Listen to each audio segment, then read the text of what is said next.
Welcome back to Random Tasks. This is my 2007 Vespa PX 125. Previous videos on this on how I convert to electric. Today's video has nothing to do with the electric conversion. It's just simply a video documenting a somewhat routine maintenance item, which is replacing the speedometer cable. I was riding it the other day and then noticed that the speedometer had suddenly stopped working. And this is usually due to an issue with the speedometer cable. So I got a new one, and I'm going to show you the process of how to replace it. So I've obviously done a bit of prep work here, moving the mirrors, so I have a windscreen, which I normally have on, so I took that off. There are 4 screws that hold this top cover in, so 4 Phillips heads. Very easy to find, easy to get out. So now I lift this up.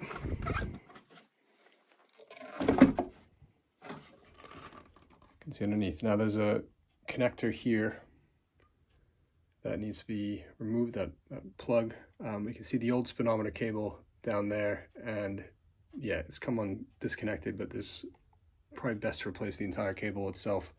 So I've got a new one. So I'm just going to disconnect this wiring harness offline and then go on to the next part.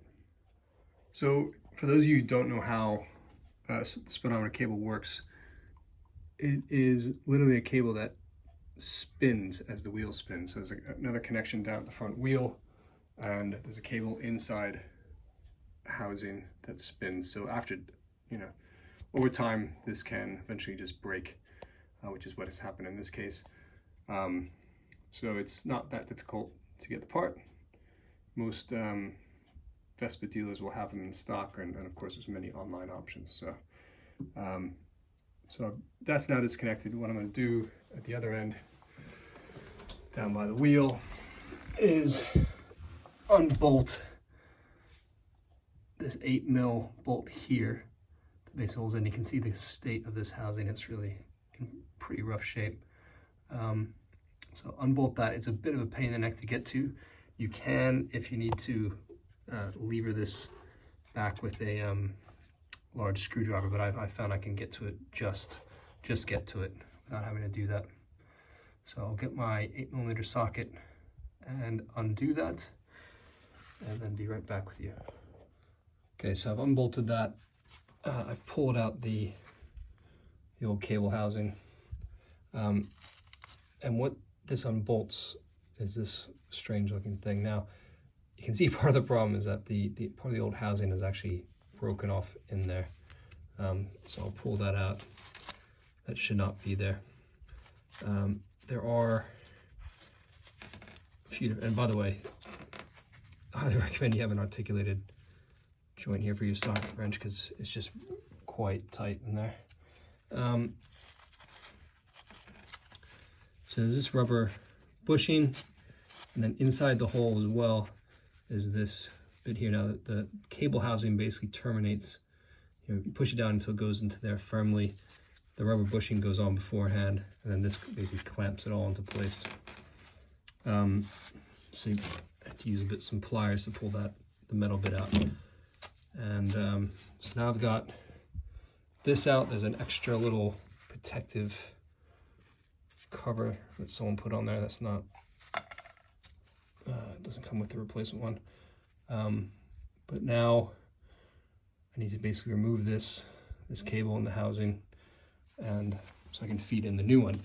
Now it is a bit tight when it goes through the fender up into here, so I'm going to go with the procedure that it was recommended to me to do, which is to basically use the old cable housing to feed in the new. So I've removed the inner cable and just pulled the housing a bit. You can see that the housing has this plastic connector on one end. So the new cable has this cable housing is the same. So I need to feed in the new cable housing from the top. So what I'm going to do is, to make it easier, so I'm going to cut this bit off and then attach the new cable housing to the old, and hopefully manage to pull and push it through together. Okay, so I cut the end off the old cable housing, cleaned it up with some alcohol, and then used a minimal amount of duct tape to connect the new cable housing to the old. and I've started to pull the old cable housing out the bottom. So I'm going to push and pull very carefully and hope that it all goes through. And when I come back in a second, hopefully I have some success. And that worked. So you can see here's the new cable housing.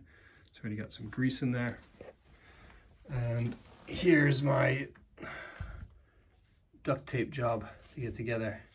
And it just held enough. As I said, the pinch point is really where it comes through up here. So I was able to gently get it through. So I'm just going to remove the duct tape, clean it up.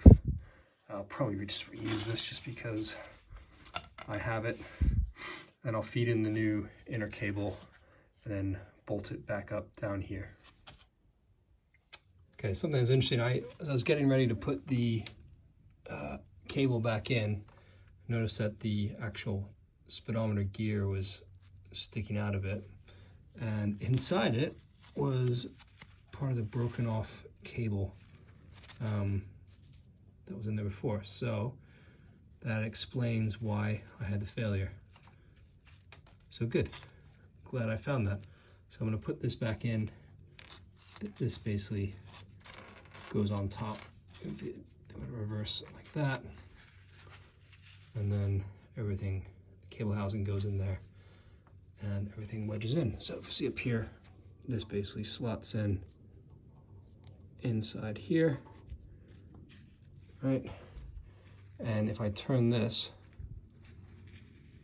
like that, up here, you can see the end of that cable turning.